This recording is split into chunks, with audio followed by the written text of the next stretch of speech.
Hello, I'm here with Chance, and she is a Christian, a lesbian, and a detransitioner. She has a website called detransjoy.org and a YouTube channel. You can find the links in the description of this video, and she's going to share a little bit about her story and experience. So, Chance, do you want to start telling us about kind of your upbringing and maybe your experience and how you came to know Christ? Sure. Thanks, Rebecca. I'm really happy to be here. So yes, my name is Chance. I'm a female to male detransitioner. I am a lesbian, and I'm also a devout Christian. Now, when I was growing up, just to give you a little bit of backstory, I was a complete tomboy. I'm the kid who was misgendered all the time. And I was telling my mother that I wanted to be a boy for many, many years, typical tomboy. In high school, I wasn't really realizing I was a lesbian, but I knew I was different. Um, I'm a person that transitioned later in life. I was in my early 40s when I transitioned. I transitioned, I think, for a lot of reasons. I had a lot of trauma in my background, and I think that may have had a lot to do with it. I didn't really have a core identity because of some traumatic situations I had been through and hadn't really resolved or anything like that. And so, anyway, I was on hormones for about a year and a half. And when I detransitioned, I was devastated. I mean, it was absolute devastation. I was really a wreck. And I left the city that I was living in, which was a very queer city. And I went to a new city. And when I got there, I called up Lutheran Social Services for Women. And I asked them to help me. I mean, I needed help. In fact, I had tried to get in another recovery home, and I called them on the phone, and I just wasn't recognizable as a woman. They told me it wasn't for men. And so, anyway, I ended up going through the Lutheran Social Services program for 9 months, and that's how I got started in my recovery. I'm also a person that's been in recovery for 10 years, and I've been in recovery from a lot of things. Definitely the trauma of transition and detransition for a person who is not needing that treatment, really. I also grew up in a house of abuse. I had a lot of post-traumatic stress disorder as an adult because of it.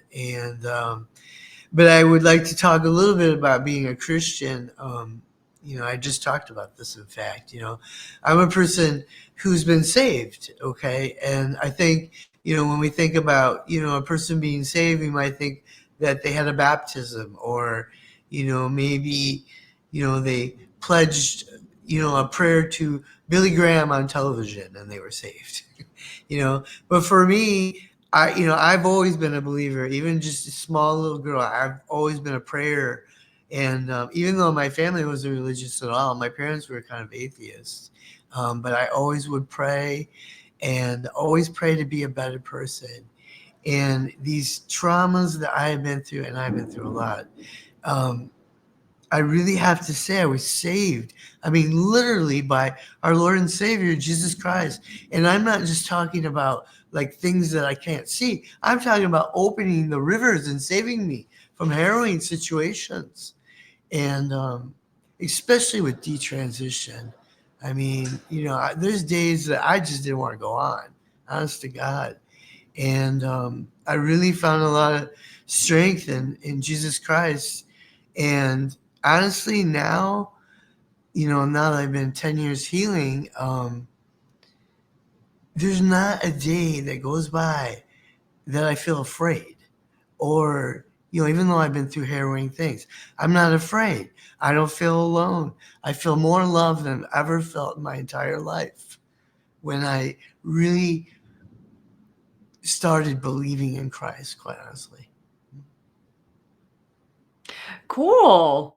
Now, do you mind sharing, Chance, what was your experience as a Christian and being a lesbian? Was that ever a hard thing? Yes, when I was in high school, I think around the age of 16, I realized I was different and I started wondering if I was gay, okay? But even though I didn't really go to church or my family wasn't religious, it was morally a problem for me. Okay, it really was. I just felt that way. I was very, like, I don't know if this is the right thing. So even though I felt gay or whatever, I didn't do anything. You know what I mean? I much later in life. So, but I finally came to terms with it. I was born this way. I I I just don't fall in love with men. That's the thing. And I'm just more, attracted to women. I don't even have a girlfriend right now, but I just prefer the company of a woman, really. And how did you end up like did you feel that at some point that like God spoke to you about it? Like did you feel like God was telling you, "Hey, it's okay, Chance." Like how did you get to the point where you were no longer feeling that moral tension? Well, I think so. I had peace with it. I prayed about it, and eventually the answer came that it was okay to be myself, and I didn't have to pretend to be anybody I wasn't, like try to conform or anything. I could just be myself, and so. I think a lot of people need to hear that because there's a lot of people who are growing up in very conservative environments and they're hearing the opposite message. So, do you feel like you want to share anything if somebody happens to watch this that might be really wrestling with this? What would you say to them? Yeah, I would say, I'm a person who's been different my whole life. I'm just not, I just, I guess what they say, march to the beat of a different drummer, in every way. And I used to wish that I was normal. Okay. It's all I wanted to be ever was normal because I was so different. But now I'm like, no, no, no, I'm special and you're special too. Okay. Now here's the thing. You may, like, as a young person, think, you know, oh, I might be this or I might be this. Um, I would encourage any young person to try your interests. Like, pick up a hobby. Don't focus so much on the identity part. It's not that important because at the end of the day, my identity, man, the identity that matters the most to me is my relationship with Jesus Christ. See, I don't care what I look like. I mean, I do, but it's not the most important thing. You know, it's important my actions, how I help others, my relationship to people around me. I'm not like, worried about my identity. I'm a person who spent most of my adolescence growing up in mental institutions. When I was in high school, I had an eating disorder, which is kind of a side effect of the abuse going on in my house. And I was put into a hospital. I had a very serious eating disorder, like need to be like tubes in the nose kind of eating disorder. And so I went there, and because I was out of my home, I started to get better. I went back to the hospital, and after that, I never went home. It was time for me to go home, but my parents wouldn't have me home, and I was sent to the state mental institution, where there's some very terrible things happen there. I was only like 15. And so I just never really lived at home.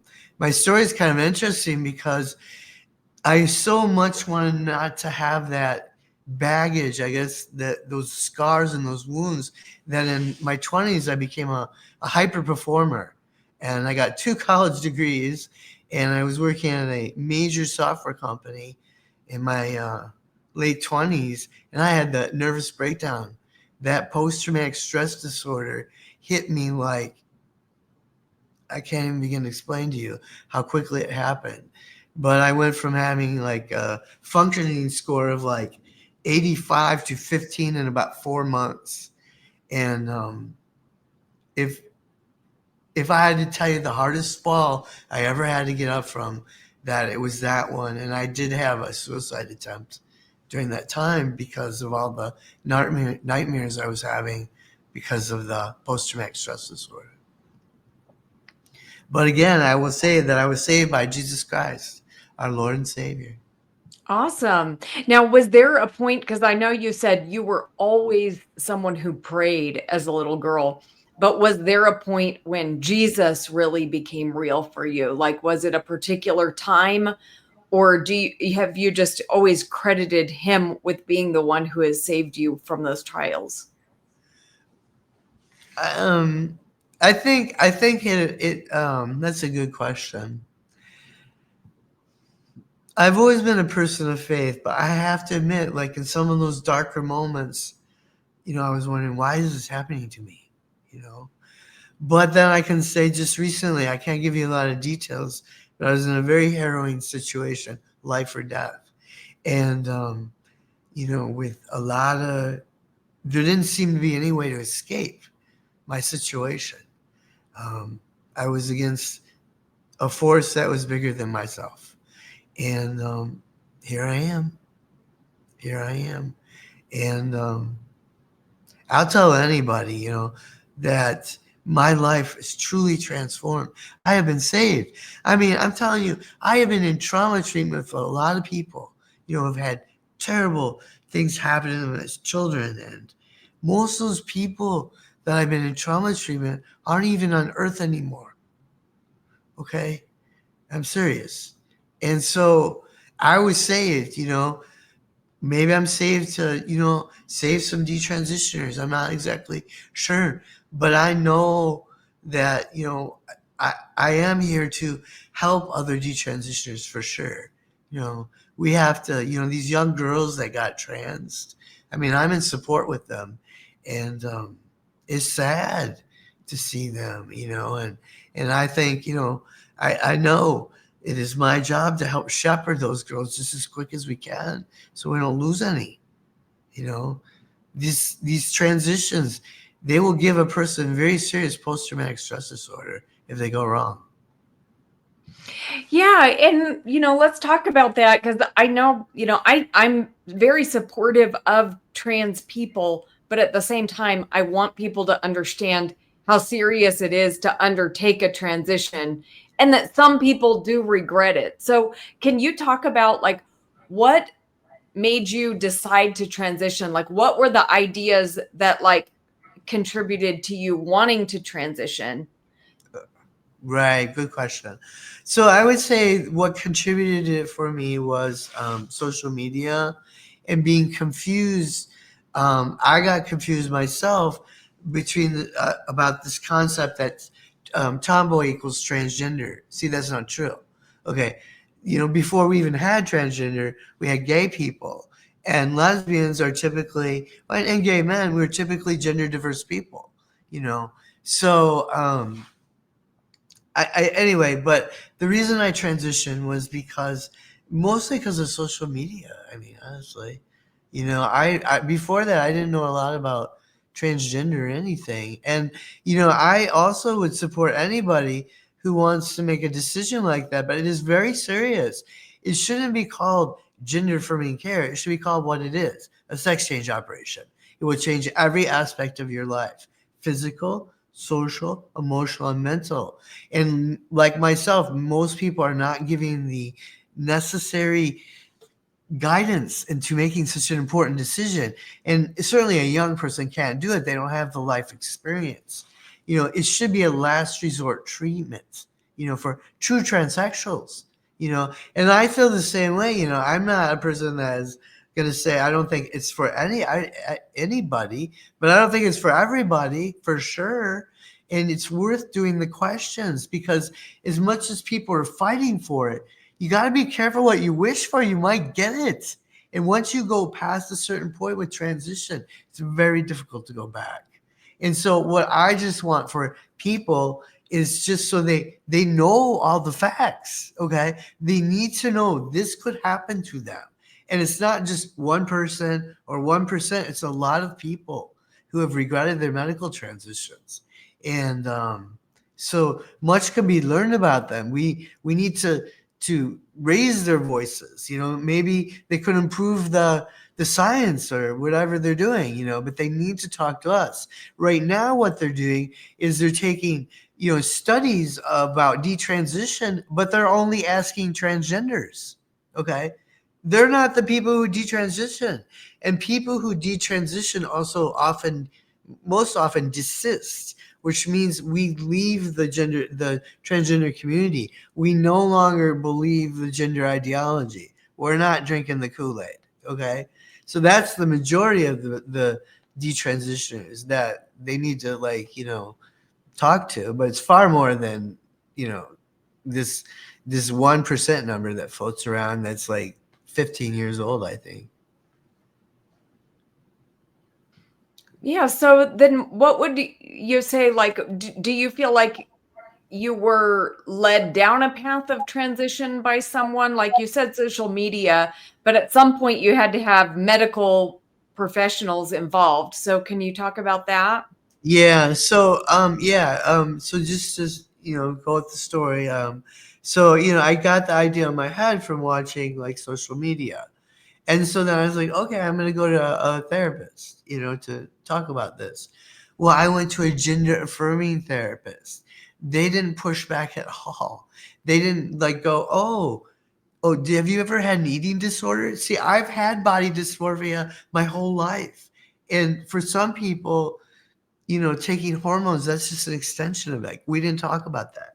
We didn't talk about my trauma. It was just affirmed that this was the reason that, for everything, my gender identity. And I think I went 3 visits, and then I was sent to the endocrinologist to get on hormones. And I don't feel like I really knew what they were about. I thought hormones were like natural. I thought, oh, you take hormones. That's a natural thing. We all take hormones. No, no, no, no. When you give these hormones to a female, they're synthetic and they're not replacing your hormones. They're overloading your hormones. You know what I mean? It's very, very hard on your system. People have all kinds of health problems from taking it. I have health problems, and I was only on a year and a half. Okay, so you went through hormones for a year and a half, and then at what point did you realize that this was a mistake for you? Great question. Okay, so one day I'm sitting in my room, and I'm supposed to do my testosterone shot, but I can't. And here's where the divine intervention comes in. I realized at that moment that if I was to continue on cross-sex hormones, I truly would be trapped in the wrong body. Okay? I literally heard this. I mean, what could be more life-saving? you know, at that moment, I just boom, it hit me like a ton of rocks, and I detransitioned right then. Yep. Wow. Yeah. That's a save. Okay, that's what I'm talking about. I got Yeah. I got saved. I could tell you so many times I got saved. That is an example right there. Saved from hormone usage, or I had a plane ticket to get a double mastectomy too. I could have had all that had I not heard that voice. Isn't that cool? Yeah, it is cool. Yeah. Yeah.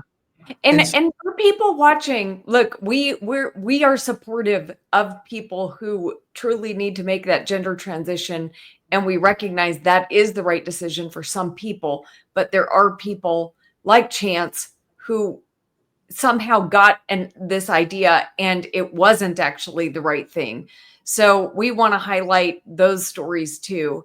And you're doing something to help people like you. So do you want to talk about what you're doing now for people in that detransitioning situation?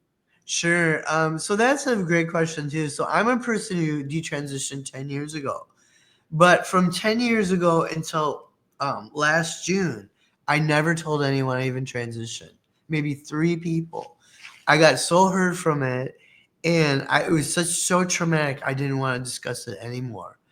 And so, and I healed or whatever, but I just didn't tell people that. I'm also a lesbian, so it's not a very popular subject in the lesbian community. Anyway, so about a year ago, I started spending time in the Reddit detrans support groups. If you don't know what Reddit is, it's a discussion forum where people ask questions. And I couldn't believe the amount of people that were getting hurt. I mean, a lot of people, young ones too. And they were all trying to detransition. And they were like, whatever, will this be reversible? All this stuff.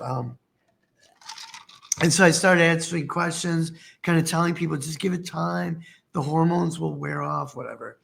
And at that time, I just couldn't be silent anymore. And so I started speaking out as a detransitioner. And I made my first video on YouTube, which went somewhat viral. It's called I'm Quitting the LGBTQIA Community. I put in my 2-week notice and I won't be coming back. And a lot of people connected to it. So that's kind of my detransition story and why I started speaking out. Cool. And didn't you say you have an organization that you're helping people that are also detransitioning and maybe in a homeless situation? Well, right now, okay, there's a website called detranjoy.org. And our mission is to empower detransition women. Now, one of our first projects, actually, our first project is going to be to open a recovery home for detransition women to come. Okay, it's in the vision state right now. Like there's a vision for it. We don't actually have anything right now, but we're starting to, talk about it.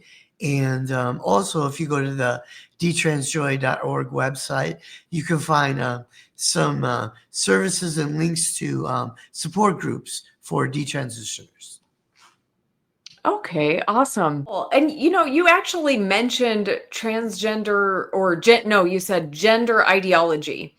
So what does that mean to you and what do you think is negative? Like what are the ideas that are negative that you're talking about? Well, I think it's an attack on women and children, to be honest with you. We no children should ever be given these treatments ever.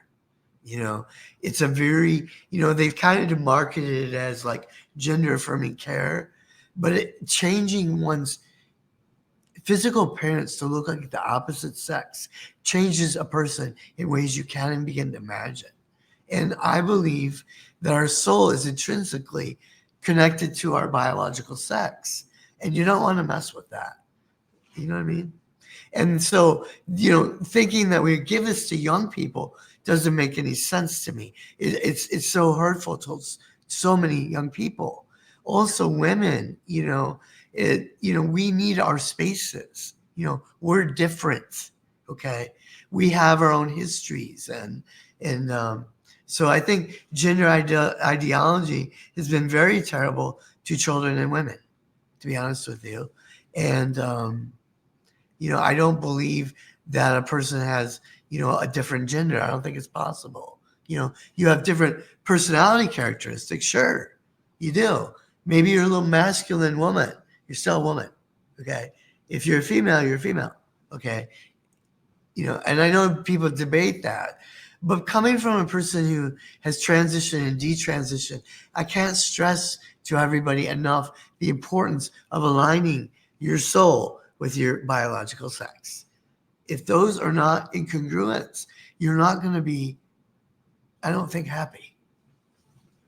Okay, so I guess then what I said at the beginning, because I said I support trans people, but I also want people to be aware that some people are making a mistake and they, may regret transitioning. But it sounds like you feel a little differently. So do you feel like no one should make a gender transition? No, I don't think necessarily. I think it should be a last resort treatment. I think they should go back to the Harry Benjamin standards instead of the, we'll get testosterone that day. I think What's that, the Harry Benjamin standards? I don't know about well, that. it used to be that if you were thinking about, taking even hormones, I think you had to wait a year. Yeah. And so it's a good waiting period. If you ask all the detransitioners, they would all say, I wish we would have had more counseling. You know, you may think you know who you are, but again, like if I say, I know I'm a masculine female, I know I like guy things, I know I like girls. That does not mean I'm a man. Okay. Those are just characteristics. And so when it comes to supporting somebody who's a transsexual, okay, yeah, I have transsexual people that I support right now who have also left the LGBTQI community. But I believe everybody deserves to have all the information. What you do with it is your business. But if, like, in informed consent, for example, I signed a paper, informed consent. Okay, I was informed of the side effects of testosterone. The problem is I wasn't informed of all of them. Okay. Because if they had told me some of them, I never would have taken the treatment. So my stance is, sure, do the treatment. I'm not trying to stop anyone. In fact, I'm advocating for trans people to have more information so they make the right choice so they don't end up detransitioning like us, detransitioners. It's very devastating. So I think people deserve to have the right information the first time. Yeah, You know what I that mean? makes sense. Definitely. Definitely. Do you want to tell people about your Christmas tree? Because we're recording this in June, so Oh, we're nowhere near Christmas. well, yeah. I mean, people ask why I have a Christmas tree. I always say the same thing. This is a house of Christ. And I personally love the Christmas season. Um, and that tree, isn't it great? I got it off Facebook Marketplace for $75. And you can't really see it, but I've got a manger over there. And I'm, you know, I'm a person that I don't go to church that often. One reason I don't go to church, I cry every time. I'm just, when I think of like, uh, I just think of all the good of, Jesus Christ. It makes me so happy, you know, overwhelmingly happy and with gratitude. That's awesome. I love that. That's a sounds like you have a beautiful faith. Well, I think I do. And a lot of people who are, been through a lot of, traumas or, been through the school of hard knocks about 10 times. Um, we all have one thing in common. We're very strong in our faith. Very. And it's interesting because there's a lot of people who haven't been through those types of things, and they look at people who have experienced a lot of pain and suffering, and they say, how can there be a God who would allow this to happen?